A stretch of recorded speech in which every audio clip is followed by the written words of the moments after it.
con una reflexión acerca de cómo crecen los seres humanos. Cuando nace un nuevo ser humano, ¿de qué tamaño nace? Pequeño, ¿verdad? Y no sabe hablar, y no sabe comer. De hecho, su única manera de pedir cosas es haciendo ¡ah! ¿Verdad? Y uno no sabe si el ¡ah! Es porque necesita cambio de pañal, si porque tiene frío, porque le duele la panza o porque está enojado, ¿no? Porque no sabe decir otra cosa, ¿verdad? Es un ser inmaduro, ¿verdad? Es un ser inmaduro. Y pues necesita, pues que le tengamos paciencia hasta que ese pequeño vaya aprendiendo las diferentes cosas que va a necesitar para poder sobrevivir en este mundo, ¿no es así? Tiene que ir aprendiendo cómo hablarle a los demás, tiene que ir aprendiendo cómo pedir cosas, cómo hablar, tiene que aprender a leer, a escribir, a hacer muchas cosas, ¿verdad? Tiene que aprender a caminar, a correr, a saltar. Y sería muy triste, o es muy triste, cuando nace un niño que no puede crecer, o que no puede madurar, que no puede ir adquiriendo todos esos conocimientos, ¿verdad?, que necesita. Fíjese que en el Evangelio según San Lucas, capítulo 2, dice que nuestro Señor Jesucristo, cuando era niño, dice, el niño crecía y se fortalecía y se llenaba de sabiduría. Repita conmigo, sabiduría. Sabiduría, grábese esta palabra. Dice, y la gracia de Dios era sobre él. Repita conmigo, gracia. Bien, esto lo dice en Lucas 2:40. Y en unos versículos posteriores, después de que Jesús ya, digamos, había crecido algunos años, ya era algo mayorcito, dice nuevamente en Lucas 2:52, dice, y Jesús crecía en sabiduría. Repita conmigo, sabiduría. Sabiduría. Dice, y en estatura y en gracia para con Dios y los hombres. Y repita nuevamente conmigo, en gracia, para con Dios y los hombres. Ahora, por favor, abra sus escrituras en la segunda carta de Pedro, capítulo 3, y ponga ahí un apartador, porque ese va a ser el texto que vamos a estar estudiando el día de hoy. Y fíjese que en esta carta, en el capítulo 3, segunda carta de Pedro, capítulo 3, voy a leer los versículos 16 al 18, ¿sí? En esta carta, el apóstol Pedro se estaba refiriendo a las cartas que había escrito el apóstol Pablo. Ahora, quiero que entendamos una cosita, un detalle importante. El apóstol Pedro, antes de conocer a Jesucristo, era un hombre que no sabía mucho de las escrituras, ¿no es así? Era gente del vulgo, se podríamos decir, del pueblo, ¿sí? No era gente letrada, pues no tenía universidad, con trabajos tenía la primaria, ¿sí? En cambio, el apóstol Pablo era un hombre con doctorado, maestrías, licenciaturas y todos los estudios que usted se puede imaginar. Era un hombre con un conocimiento de la palabra bárbaro. De hecho, pertenecía a la secta de los fariseos, ¿no? Entonces, ¿sí usted ve la diferencia entre un hombre que no tenía muchos estudios, que había aprendido lo básico de la palabra de Dios, y un hombre que se había dedicado toda su vida a estudiar y a memorizar las escrituras y a aprender cómo interpretarlas? Pero hay un detalle importante. El apóstol Pedro había pasado 3 años con el mejor maestro de las escrituras, llamado Jesucristo. En cambio, el apóstol Pablo, pues no había pasado esos 3 años con Jesucristo. Se convirtió después en cristiano, pero no tuvo esa experiencia de esos 3 años. Y cuando el apóstol Pablo se integra al equipo de los servidores de la iglesia de Dios, los líderes de ese nuevo grupo que se había levantado, al cual después se les llamó cristianos, los líderes ya habían sido nombrados y eran el apóstol Jacobo, Pedro y Juan. Eran las 3 columnas. Y el apóstol Pablo, ese maestro de la ley que tenía más conocimiento que todos ellos juntos, se tenía que sujetar a lo que ellos decían, porque ellos tenían un conocimiento que el apóstol Pablo no tenía. Pero el hecho es que hay mucha diferencia entre cómo se expresaba el apóstol Pedro a cómo se expresaba el apóstol Pablo. El apóstol Pablo tenía un lenguaje más estudiado, más elegante. Usaba términos más teológicos. Por eso es que el apóstol Pedro dice, en esta carta comienza diciendo, ahí en el versículo 16, dice, casi en todas sus epístolas. ¿Cuáles epístolas? Las que escribió el apóstol Pablo. Dice, casi en todas sus epístolas, hablando en ellas de estas cosas, entre las cuales hay algunas difíciles de entender. O sea, el apóstol Pablo las escribía, para él era algo normal. Pero para la gente que no tenía muchos estudios, entender las cartas del apóstol Pablo era difícil. Tenía cosas que ellos no entendían bien porque requerían tener un nivel de doctrina muy alto, ¿sí? Entonces, por eso dice, entre las cuales hay algunas cosas difíciles de entender. Y dice, las cuales los indoctos e inconstantes tuercen, como también las otras escrituras. Sí, porque el que tuerce las escrituras no se agarra solo a las de Pablo, tuerce toda la Biblia, ¿no? Dice, para su propia perdición. Dice en el 17, así que vosotros, oh amados, sabiéndolo de antemano, guardaos, no sea que arrastrados por el error de los inicuos, o sea, los inicuos son esas personas que estaban torciendo las escrituras, ¿sí? Dice, caigáis de vuestra firmeza.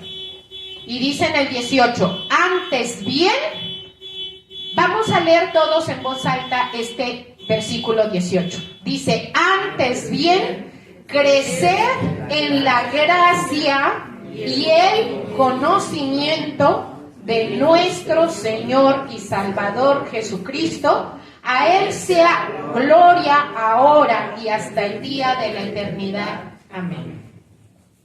Muy bien. En este texto, ¿quiénes dice el apóstol Pedro que tuercen las escrituras? Los indoctos y los inconstantes. Lo dice en el versículo 16, ¿sí? Dice que los indoctos y los inconstantes tuercen las escrituras que son difíciles de entender.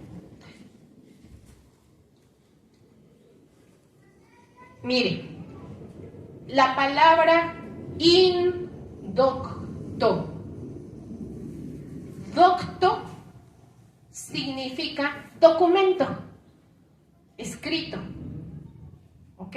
Alguien que es indocto es alguien que no sabe leer o alguien que no ha leído los escritos, que no ha leído los libros, que no tiene conocimiento. Eso es un indocto. Y obviamente los documentos los escritos a los que se refiere aquí, obviamente se refiere a las Sagradas Escrituras, ¿verdad? No es cualquier libro, es la palabra de Dios. Y en cuanto a los inconstantes, se refiere a todas aquellas personas que no perseveran en el estudio de la palabra de Dios. Que leen Génesis y cuando llegan con trabajo en Éxodo y cuando llegan a Levítico y dicen, ay no, qué aburrido. Y ya no perseveran en la lectura y en el estudio de la palabra de Dios. Esos son los inconstantes. Y como son inconstantes, pues también son indoctos, ¿verdad? Pues porque como no perseveran en el estudio, pues nunca llegan a conocer la totalidad de la palabra de Dios y eso los convierte en indoctos. Ahora imagínese a este tipo de personas queriendo interpretar los textos bíblicos. Como no tienen el conocimiento necesario para interpretarlo, tuercen las escrituras. Les dan un significado que no es el que realmente tienen. Y bueno, aquí dice que en este texto nos alerta, dice que debemos de tener cuidado de no ser arrastrados por este error. Y dice que porque los que son arrastrados por este error, dice que el destino es la perdición, ¿verdad? Así lo leímos. Y ahora, miren, aquí nos da dos áreas en las que todo cristiano debe crecer para no caer en este error y para no caer en perdición. Dos áreas en las que todo cristiano debe crecer. Dice que debemos de, número 1, crecer en la gracia de Jesucristo y número 2, crecer en el conocimiento de Jesucristo, ¿verdad? Así dice nuestro texto. Entonces vamos a comenzar con la primera área, que es crecer en la gracia de Jesucristo. ¿Qué es la gracia para empezar? Gracia viene del griego charis, que significa favor, bondad, bendición. Ahora, mire, le voy a decir una palabra que se deriva de gracia: gratis. Gracia es un regalo, es un don inmerecido.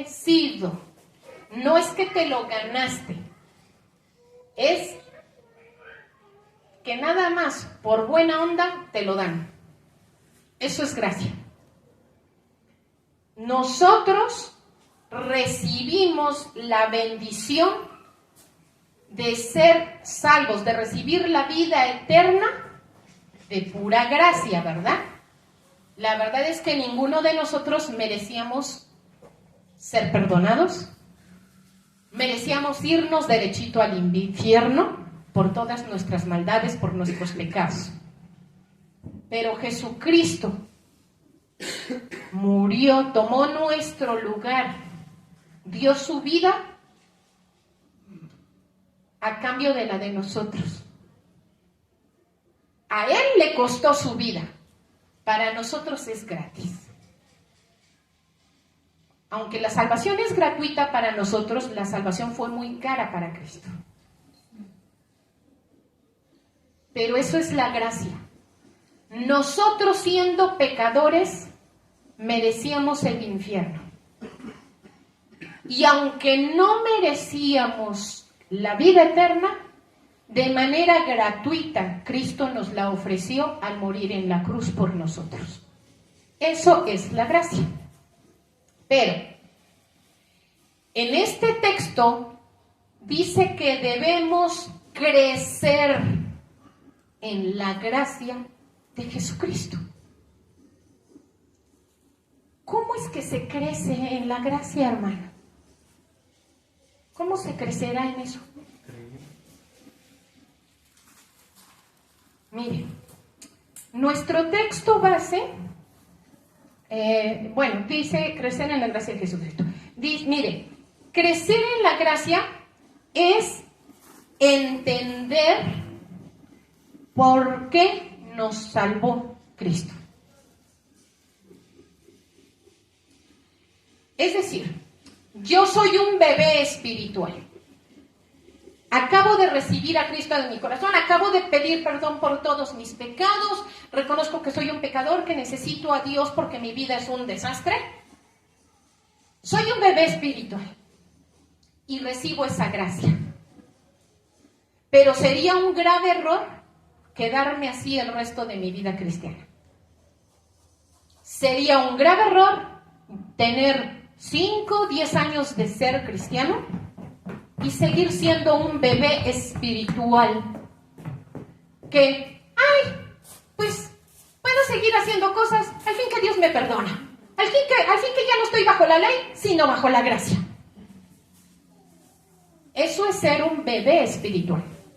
Y eso se le tolera a un recién convertido. Ok, todavía cae en algunas cosas, lidia con muchas debilidades, todavía, inclusive hay muchos que son cristianos carnales, ¿no? Que se fijan en las cosas de la carne, siendo cristianos. Pero no puede ser que nos quedemos en ese nivel. Por eso puse el ejemplo del principio. Lo ideal es que un bebé crezca, que aprenda a hablar mejor y a ya no solamente dar alaridos, que aprenda a caminar bien y ya no solo a estarse arrastrando por el suelo. Así que con la gracia es de la misma manera. Cuando un recién convertido recibe la gracia, literalmente es un bebé que está gateando a nivel del suelo, pero no puede permanecer así. Tiene que aprender a levantarse, a caminar y luego a correr. Y esto ¿cómo se dice? En el campo de la gracia, como les decía, tiene que ver con que entendamos para qué se nos salvó. Porque Cristo no dio su vida por mí solo para que yo espere el resto de mi vida e irme al cielo. Porque si el propósito solo fuera ese, entonces nos convertiríamos en cristianos y diría el Señor, ya no tienes nada más que hacer en este planeta, mijito, te conviertes, te mueres y te llevo al cielo conmigo. ¿No? Si ese fuera el verdadero propósito de la gracia, solamente otorgarnos una salvación gratuita y ya, pero no es así. Tenemos que crecer en la gracia, tenemos que crecer en el entendimiento de por qué yo recibí gracia. ¿Para qué me salvó Dios? ¿Para que siga viviendo igual que como he vivido? ¿O para que mi vida cambie? No porque yo vaya a ser salvo por obras. Porque en Efesios 2:8 dice que por gracia somos salvos por medio de la fe y que no es de nosotros, no por obras para que nadie se gloríe. Entonces, no. Nosotros no nos ganamos la salvación por obras. La salvación es gratis. Pero sí tenemos que demostrar con nuestras obras que ahora ya somos hijos de Dios, ¿no es así? Mis obras tienen que demostrar qué tan agradecido estoy con Dios, porque me salvó la vida. Es más, me salvó la vida eterna. Me salvó de una eternidad en el infierno. ¿Cómo le voy a demostrar a Dios qué tan agradecido estoy? ¿Cómo le voy a demostrar a Dios? Fíjese, es bien bonito cuando cantamos, te amo, Señor, más que a mi vida, y eres el amor de mi vida, es lindísimo. Pero ¿de veras sabemos lo que eso significa? ¿De veras le demostramos a Dios que lo amamos? Más que a nosotros mismos, más que a cualquier cosa. Eso es crecer en la gracia. Crecer en la gracia es ir elevándonos de nivel en ese demostrar que ya no estamos bajo el yugo del pecado. Dios no nos salvó, Dios no nos dio libertad del pecado. Dios no nos dio libertad del pecado para que ahora hagamos lo que se nos dé la gana. Ese no se llama libertad, eso se llama libertinaje. Dios nos salvó para que a través de nosotros su luz brille para muchas personas.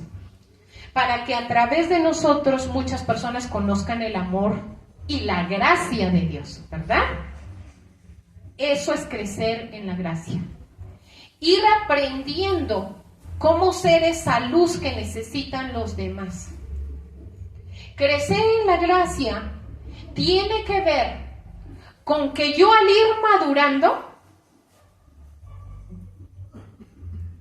empiezo a estar más dispuesto a sacrificar lo mío para bendecir a otros, tal como lo hizo mi maestra. Eso es crecer en la gracia. Es decir, ok, a lo mejor yo tengo derecho a comer de todo, pero si con lo que yo voy a comer voy a hacer a tropezar a alguien, entonces mejor no como. Eso es crecer en la gracia. Una persona inmadura no le importan los demás. Él dice, tengo ganas de esto y me lo como porque soy libre, ¿no? Pero una persona madura no piensa solo en sí misma, piensa en los demás. Piensa en, esto que voy a hacer va a dañar a muchos y voy a obstaculizar la gracia de Dios. Entonces, la palabra de Dios dice que debemos de crecer en la gracia de nuestro Señor Jesucristo, ¿verdad? Y esto implica crecer en amor a Dios y al prójimo. ¿Quieres saber qué tan madura es una persona? Yo te voy a decir la mejor manera de medir qué tan madura es una persona. ¿Qué tanto está dispuesta a sacrificarse por amor a otros? Mientras más se sacrifica uno por los demás, más nivel de madurez tienes. Hasta que todos lleguemos a la estatura del varón perfecto que es Cristo Jesús, ¿verdad? Crecer en la gracia de nuestro Señor Jesucristo implica tener una vida ejemplar para no ser de tropiezo a nadie, ¿verdad? Los cristianos, como les decía hace un momento, no obedecemos los mandamientos de Dios para ganarnos la salvación, sino que obedecemos los mandamientos de Dios para demostrarle nuestro amor. Sin embargo, ninguna de nuestras obras tiene valor si lo que nos motiva a hacer esas obras no es el amor. Acuérdese lo que le acabo de decir. Mientras más madura es una persona, más amor tiene. Más amor por Dios, más amor por el prójimo. Yo puedo ser servidor de la iglesia. Puedo predicar, puedo dirigir la alabanza, puedo ser ujier o el ministerio que sea. Pero si lo estoy haciendo solamente para tener un lugar especial en la iglesia, para que los hermanos me vean, para sentirme importante, pues porque me gusta, porque lo disfruto y porque es lo que he hecho siempre, tus obras son como paja, dice la Biblia. Son obras vacías. La única manera de que nuestras obras se conviertan en oro es que esas obras estén siendo motivadas por amor a Dios. Es decir, yo no canto para presumir mi voz, no canto para estar aquí al frente, ¿no? No, canto porque amo a Dios y quiero ayudar a todos a que entren a la presencia de Dios. Lo hago por amor a Dios. Si yo predico, no voy a predicar solamente porque me gusta mucho hablar o porque tengo el don de enseñar o porque tengo conocimiento y lo quiero compartir. porque esas serían obras vacías. Si voy a enseñar la palabra de Dios, la voy a enseñar por amor a Dios y por amor a las personas, para que las personas se salven y conozcan a Dios. Tengo que ser motivada por el amor.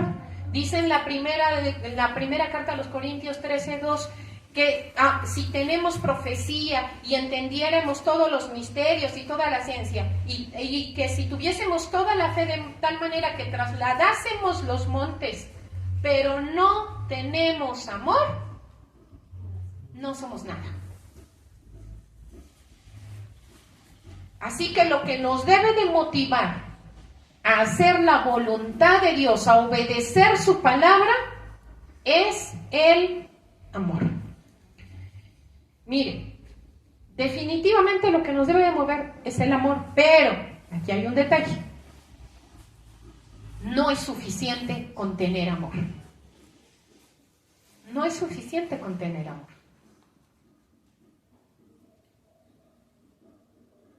¿Qué pasa si yo tengo mucho amor por Dios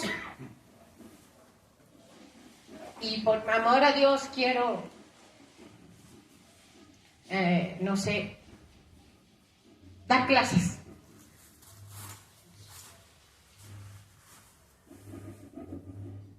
Pero nunca estudio mi Biblia. ¿Les va a servir a los demás que yo les diga, ay hermanos, cómo los amo? Y saben que Dios los ama. Y ya se acabó la clase porque como no sé nada más, es lo único que les puedo decir. ¿Me sirve el amor solito? No. ¿Mi motivación debe ser el amor? Sí. Pero no me basta con tener amor. Es por eso que viene la segunda área en la que debemos de crecer, porque es muy importante que no solo crezcamos en la gracia, debemos de crecer en conocimiento de las Escrituras, ¿verdad? Porque solo de esa manera vamos a poder conocer mejor a Dios y a Jesucristo, que es Dios, ¿verdad? Dice aquí en nuestro texto base, el de la segunda carta de Pedro, que debemos de crecer en el conocimiento de nuestro Señor Jesucristo. Entonces, miren, en el Evangelio según San Juan, capítulo 5, 39, Jesucristo dijo un día, escudriñad las Escrituras, porque a vosotros os parece que en ellas tenéis la vida eterna, y ellas son las que, ¿qué? Dan testimonio de mí. ¿De quién dan testimonio las Escrituras? De Jesucristo, hermano. Así que si queremos crecer en el conocimiento de Jesucristo, tenemos que hacer lo que Jesucristo dijo aquí, escudriñar las Escrituras. Ahora, ¿qué es escudriñar? Escudriñar es investigar, estudiar, analizar. No es nada más de, ay, leo por leer y ya cumplí, ya me voy. No, meterte a estudiar, a ver de veras, ¿qué significa este texto? ¿Y por qué Dios dijo esto? ¿Y por qué aquí Jesucristo regañó a los fariseos? A ver, ¿por qué? Eso es investigar. Eso es escudriñar. Y el que dijo que lo hiciéramos fue Jesucristo. Jesucristo dijo, escudriñar las Escrituras porque ellas son las que dan testimonio de mí. Entonces, y ahora, fíjese que también otro texto que habla de escudriñar las Escrituras, es un texto que yo lo uso con mucha frecuencia, es Hechos 17:11, en donde se narra que el apóstol Pablo y Silas estaban en Tesalónica, llegan a Berea, y dice ahí en el versículo 11 que inmediatamente los hermanos enviaron de noche a Pablo y Silas hasta Berea, y ellos habiendo llegado, entraron en la sinagoga de los judíos, y dice, en el versículo 11, y estos eran más nobles que los que estaban en Tesalónica, pues recibieron la palabra con toda solicitud, haciendo ¿qué cosa, hermano? Escudriñando. ¿Qué cosa? Cada día las Escrituras. A ver, tres puntos.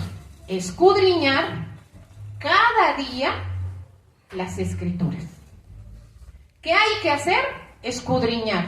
¿Cada cuánto? Cada día, no cada domingo. No cada que viene a la iglesia. Cada día. ¿Y qué cosa es lo que hay que escudriñar? La Biblia. Muy bien. Ellos las escudriñaban para ver si estas cosas eran así. Fíjese, aunque el que les estaba platicando él no era nada menos que el apóstol Pablo, maestro de la ley, aún así ellos decían, no.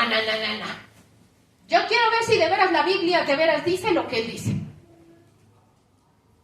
Y el escritor del libro de los Hechos, que es el doctor Lucas, los calificó como que eran más nobles. ¿Sabe qué significa la palabra noble? Viene del griego eugenes, que significa de más alto rango. Tienen un espíritu más elevado aquellos que no se conforman con lo que oyen en la iglesia, sino que llegan a su casa y agarran la Biblia y a ver si es cierto.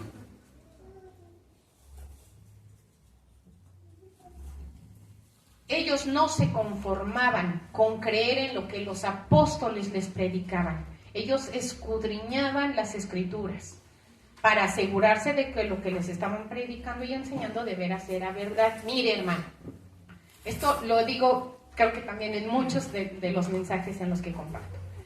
Quienes predicamos y enseñamos la palabra de Dios somos seres humanos y nos podemos equivocar, pero es responsabilidad de cada una de las personas que asiste aquí ir a asegurarse de que lo que les compartimos de veras lo dice la Biblia, o a lo mejor me equivoqué, o a lo mejor soy mala persona y los vine aquí a engañar. Pero si usted no va y corrobora, ¿cómo se va a enterar? ¿No? Por eso, hermano, por eso, el fundamento de la iglesia cristiana, ¿quién es el fundamento? ¿Quién es la roca? Es Jesucristo, no el predicador. El fundamento de nuestra fe no es lo que dice el predicador, lo que dicen los maestros, los pastores, los apóstoles, el título que tengan no importa. El fundamento no son las enseñanzas de seres humanos, el fundamento es la palabra de Cristo. ¿Y dónde está la palabra de Cristo? En la Biblia. Por eso es necesario estudiar las Escrituras. Jesucristo mismo dijo que ahí podemos encontrar el testimonio de Él. Y bueno, como lo leímos allá en la segunda carta de Pedro, decía al principio que habían cosas que hay cosas, no que había, que hay cosas en las Escrituras, hay cosas en la Biblia que son difíciles de entender, hermano. Que son difíciles de entender por qué Dios puso eso en la Biblia. Hay cosas que uno no entiende y dice, ¿pero por qué? ¿Por qué pasó esto? ¿Por qué está escrito esto aquí? Son difíciles de entender. Pero ¿sabe qué? Que precisamente las cosas difíciles de entender son las más fáciles de malinterpretar. Y para poder entenderlas correctamente es necesario estudiar muy bien todo el texto, ¿verdad? Y no hacer lo que hacen algunos líderes de algunas sectas, que agarran un solo versículo y le dan la interpretación que ellos quieren y desvían a un montón de gente de la verdadera doctrina. ¿Por qué? Porque sacaron el versículo del contexto en el que estaba escrito. O sea, no te cuentan de qué estaba hablando el texto. Es muy fácil malinterpretar algo cuando se saca de contexto, ¿no es cierto?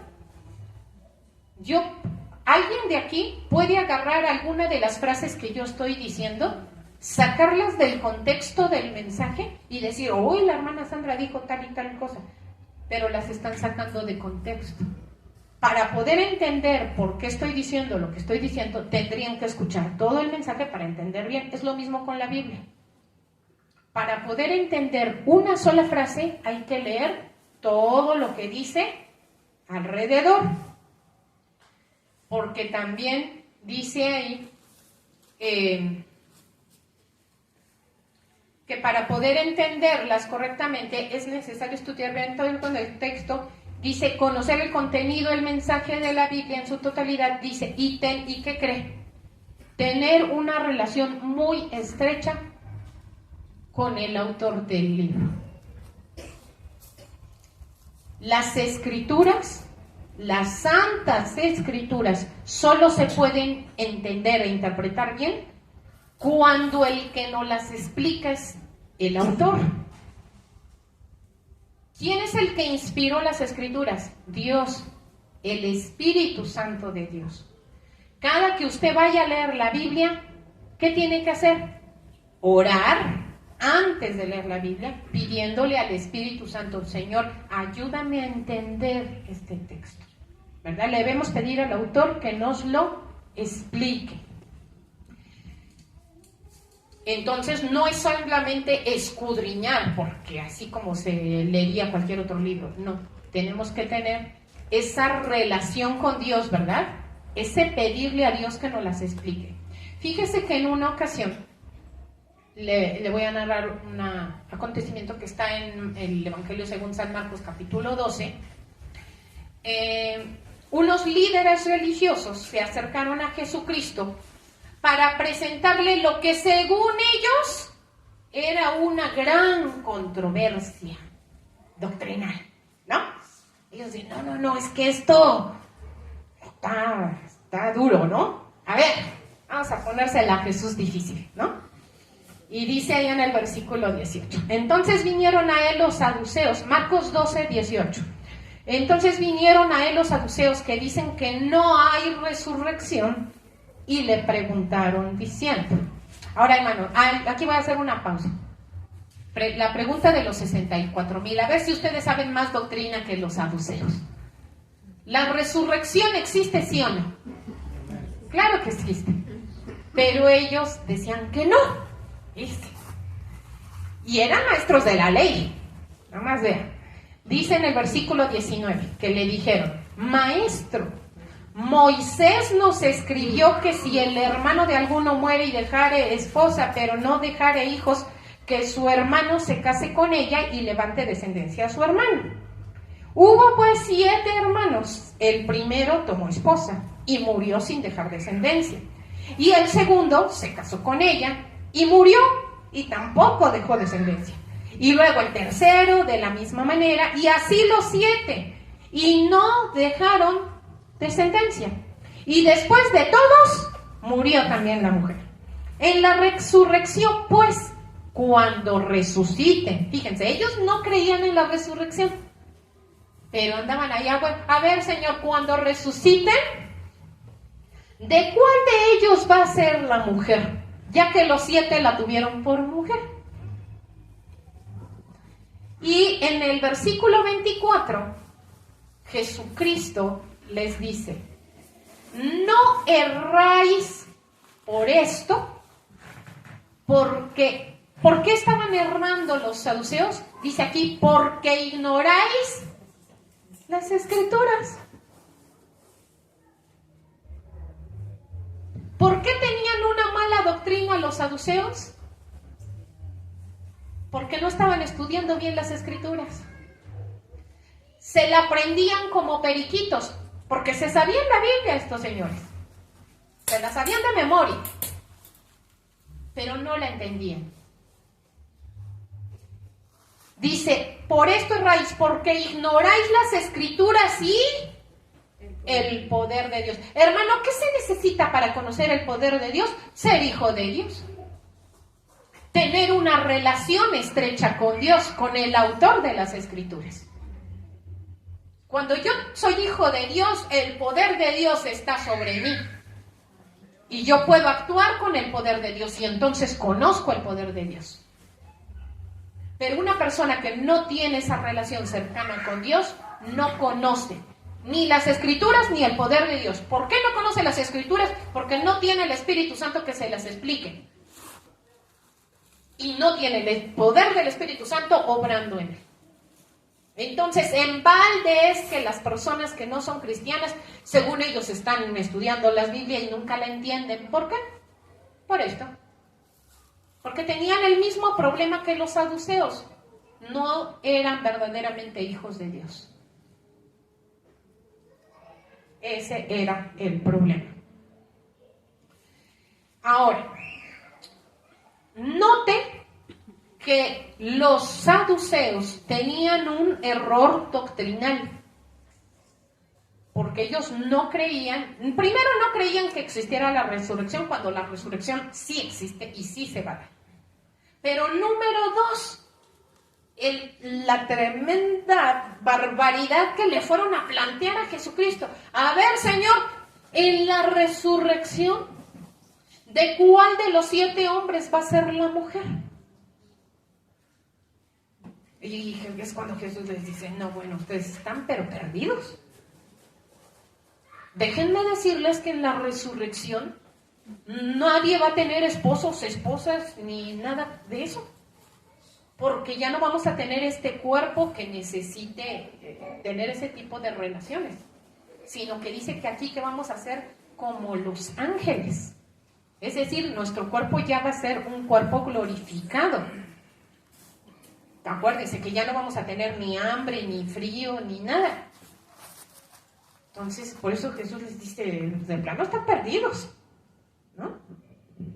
Pero ¿por qué ellos tenían este error doctrinal? Por desconocimiento de las Escrituras. Ahora, de la misma forma como esta secta judía tenía este error doctrinal, siempre a lo largo de toda la historia de la humanidad y de toda la historia del cristianismo, siempre han habido personas que pretenden conocer las Santas Escrituras. Así como los saduceos que decían, uy, yo soy maestro de la ley. Maestro y no podía entender ni siquiera eso, ¿no? Entonces siempre van a haber personas queriendo presumir que saben mucha Biblia y queriendo enseñar. Pero además estas personas que pretenden conocer la Biblia quieren convertir sus enseñanzas en doctrinas. Y así es como han surgido un montón de sectas en el mundo, con doctrinas no divinas, sino humanas, con interpretaciones que no están basadas en lo que realmente Dios dice en su palabra, sino en lo que a un loco se le ocurrió que significa ese texto. Con malas interpretaciones. Así es como nacen las doctrinas. En el texto inicial que leímos en la segunda carta de Pedro 3, leímos que dice que los que tuercen las Escrituras, dice cuál es el destino, la perdición. Fíjese que han habido muchas de estas sectas que han surgido con líderes que se han agarrado de versículos como, le voy a poner un ejemplo. Hace ya algunas décadas hubo un líder que agarró un versículo, lo sacó de su contexto y lo convirtió en una verdadera degeneración. Agarró el versículo de Juan 3:16. No es cierto, no fue Juan 3:16. Es el texto donde dice, amaos los unos a los otros como yo os he amado. Agarran este texto, el líder de esa secta, y dice, bueno, pues aquí dice que nos amemos unos a otros, así que todos contra todos.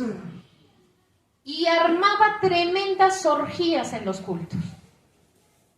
Literalmente todos contra todos, hombres contra hombres, mujeres contra mujeres, no importaba si eras soltero, casado, joven o anciano. Aquí la orden es, amaos los unos a los otros. Así que órale, hermanos, a obedecer. Era una verdadera abominación. Y de hecho este líder después creo que acabó dándoles la orden de que se suicidaran todos y acabaron suicidando. Vea la perdición hasta la que se puede llegar cuando se malinterpreta un texto bíblico. Porque es obvio que cuando Jesucristo dijo amaos los unos a los otros, no se estaba refiriendo a relaciones sexuales. Se estaba refiriendo al amor ágape, el amor que Dios tiene, ese amor desinteresado de hacer bien al prójimo. Es eso lo que dice. Amen a los demás, es decir, busca el bien de los demás. No se está refiriendo a tener relaciones sexuales. Pero la gente indocta, la gente inconstante, tuerce las escrituras y dice, no, yo ya entendí muy bien lo que dice aquí, y vuelven, es un degenere.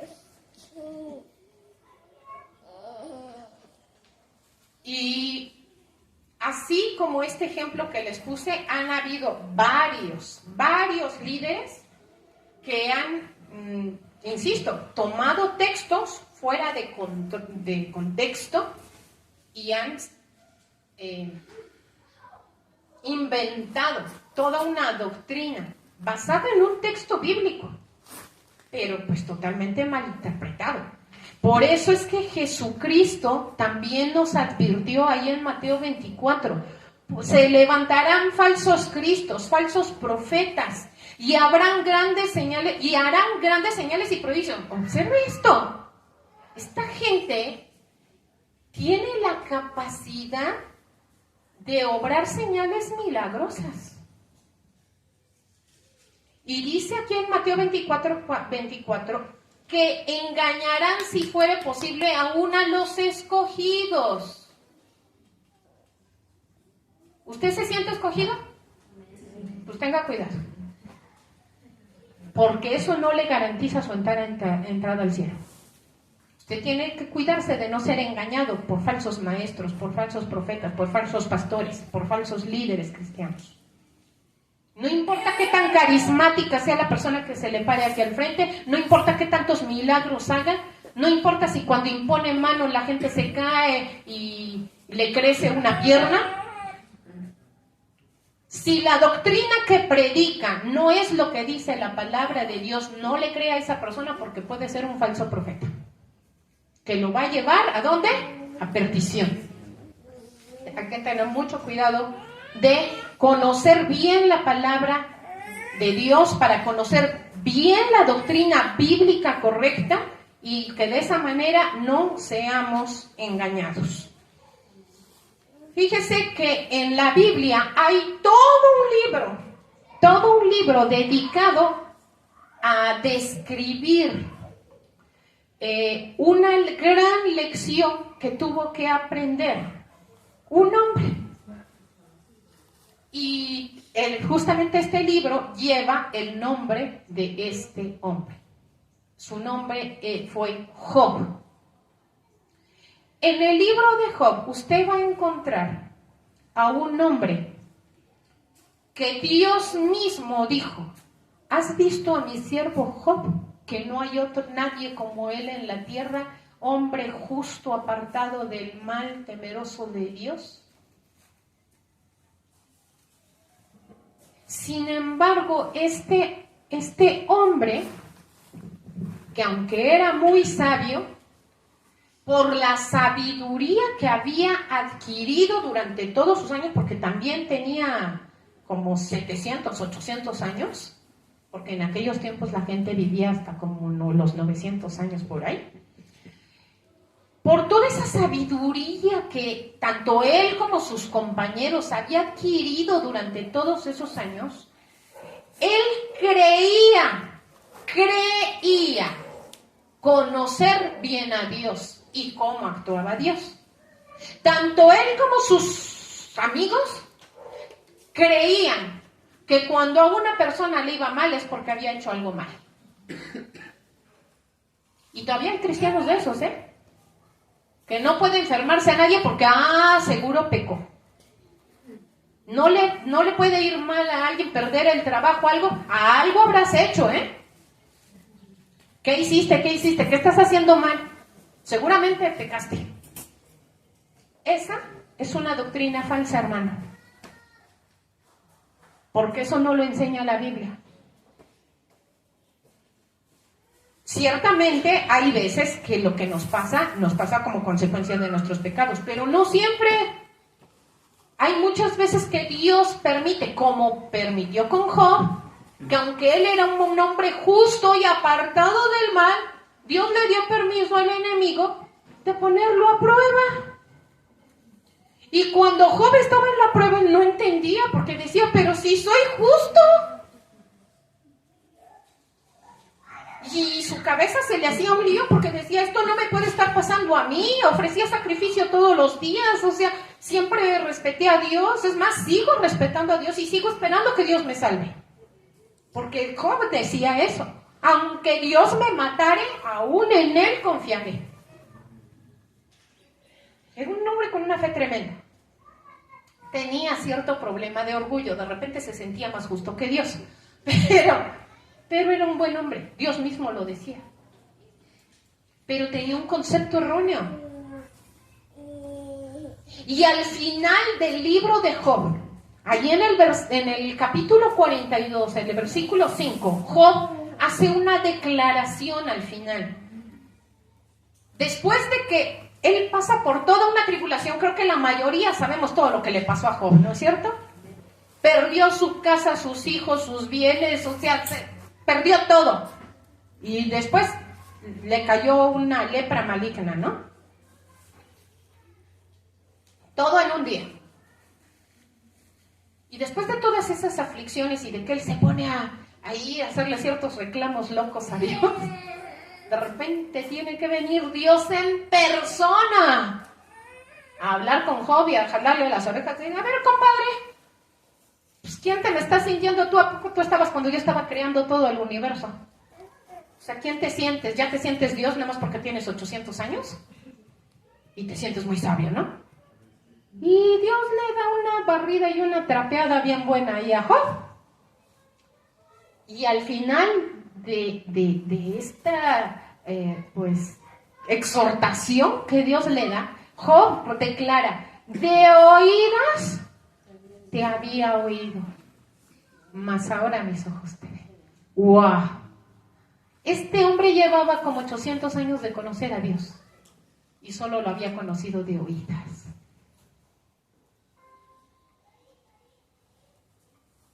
Hermano, ¿cuántos años lleva usted de conocer a Cristo? Yo espero que no solo lo conozca de oídas, ¿sabe? Y que no sea un día antes de su muerte cuando diga, ¡ay, ahora mis ojos te ven! No, hermano. No se espere hasta ese momento para decir, ¡ay, ahora mis ojos te ven! No. Debemos de conocer a Dios no solo de oídas, no solo de lo que nos predican los pastores o los predicadores. No conozca a Dios de oídas, hermano. No se conforme con conocer a Dios de oídas, de lo que viene a escuchar aquí o en cualquier otro lugar o en internet, no sé. No conozca a Dios de oídas. Sea alguien que diga, mis ojos te ven. Cada día cuando abro mis ojos tengo relación contigo y te veo y te escucho y te siento. Tenemos que tener una relación real con Dios. Tenemos que tener un encuentro personal con la palabra de Dios todos los días. Así como le pasó a Job. Tuvo un encuentro personal con la palabra de Dios. Dios le habló personalmente y entonces él dijo, oh, creo que estaba yo un poco equivocado. Así que bueno, estamos por concluir el año, hermano, está en el tiempo perfecto para que ahora que empiece enero, empiece usted una lectura bíblica ordenada. Escójase un buen calendario de lectura para que lea usted la Biblia completa en un año. Y cuando termine de leerla, vuelve a empezar. ¿Ok? Porque hay que leerla hasta que nos muramos. Hasta el día que nos muramos hay que leerla una y otra y otra y otra y otra y otra vez. Ahora, ya hablé sobre que debemos de crecer en la gracia de Jesucristo y que debemos de crecer en el conocimiento de Jesucristo.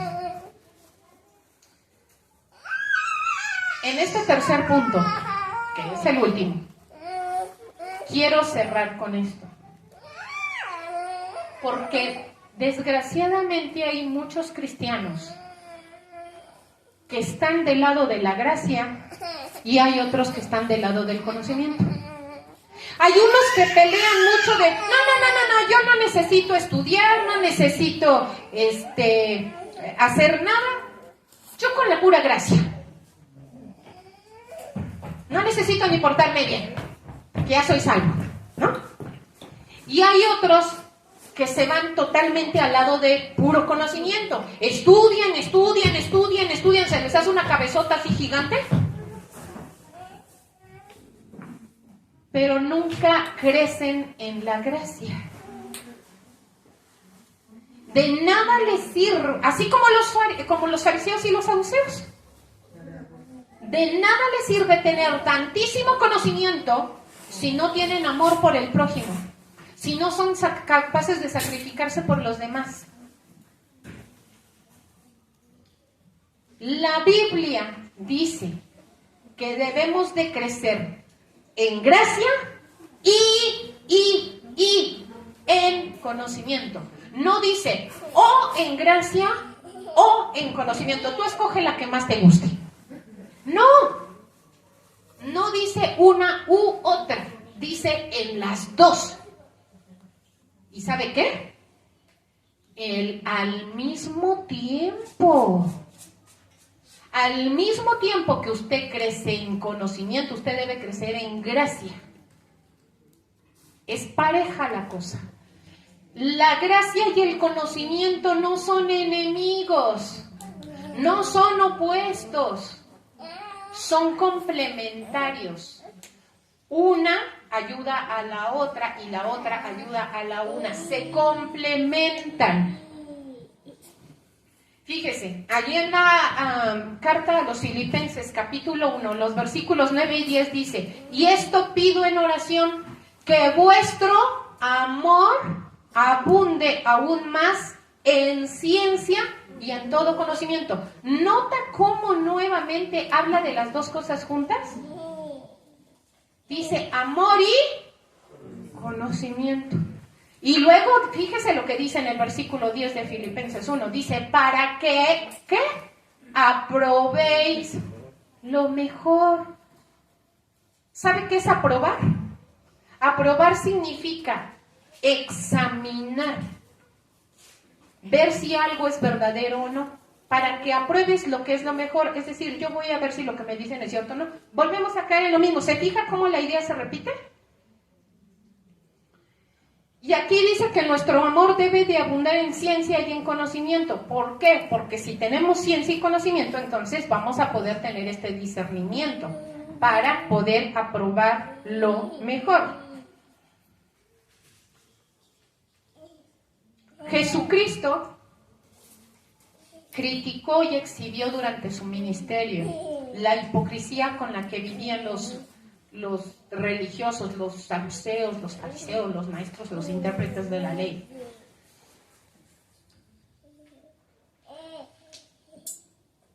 Les decía hipócritas, pero no les decía hipócritas porque estudiaran las Escrituras. Les decía hipócritas, y lo dijo él allí en Mateo 23:3. Dice, todo lo que les digan que guarden, guárdenlo y háganlo. Pero no hagan conforme a sus hombres, porque ellos dicen, pero no hacen. O sea, no vive lo que predica. Ese es el motivo por el que Jesús les decía hipócritas. Porque ellos, una cosa era la que decían y otra la que hacían. Pero no les decía hipócritas por estudiar las Escrituras.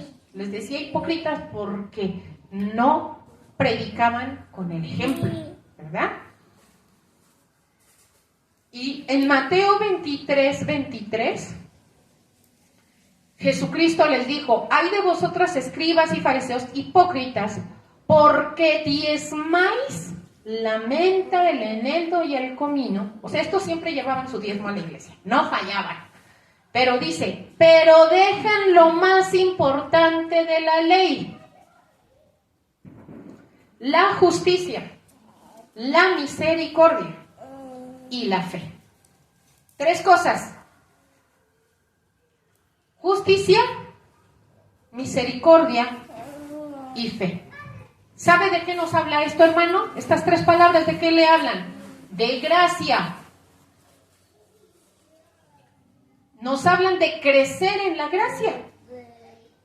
El hecho de que yo muestre misericordia al prójimo, el hecho de que yo obre con justicia, el hecho de que yo actúe conforme a mi fe, el que demuestre mi fe con obras, ¿de qué le habla? De que estoy creciendo en la gracia. Y Jesús dijo, ustedes son, les dijo a los religiosos, ustedes son muy buenos para andar diciendo la ley, pero se olvidaron de la esencia de la ley. La esencia de la ley no es obedecer reglas por obedecerlas. La esencia de la ley es el amor. La esencia de la ley es bendice a tu prójimo. Por eso es que Jesús les dice aquí, al final de Mateo 23, la última frase dice, esto era necesario hacer sin dejar de hacer aquello. Es decir, es necesario aprender las Escrituras, aprender las leyes de Dios, adquirir conocimiento sin dejar a un lado la gracia, sin dejar a un lado el amor, la justicia, la misericordia. ¿Se da cuenta cómo se confirma todo? Por eso es tan importante obedecer la palabra de Dios como obedecerla por el motivo correcto, es decir, por amor, por actuar con misericordia, con justicia y con fe.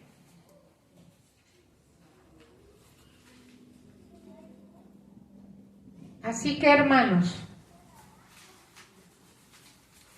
el problema de los escribas, ya para concluir, el problema de los escribas e intérpretes de la ley es que se enfocaron solamente en adquirir conocimiento y en el cumplimiento mecánico de las leyes de Dios, pero perdieron de vista el verdadero propósito de esas leyes.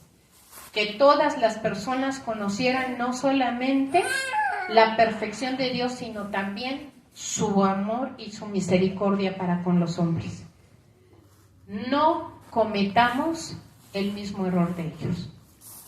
No cometamos ese error. No nos quedemos solamente con el conocimiento. Vivamos demostrando que conocemos al autor de las Escrituras. Muchos cristianos preguntan, ¿gracia o conocimiento? ¿Qué es lo más importante? Yo les diría, no es gracia o conocimiento, es gracia más conocimiento. Ambas cosas de la mano.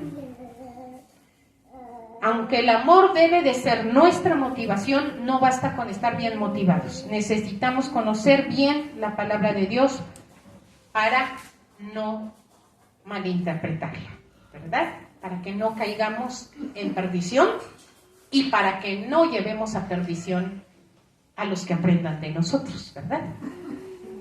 Vamos a orar.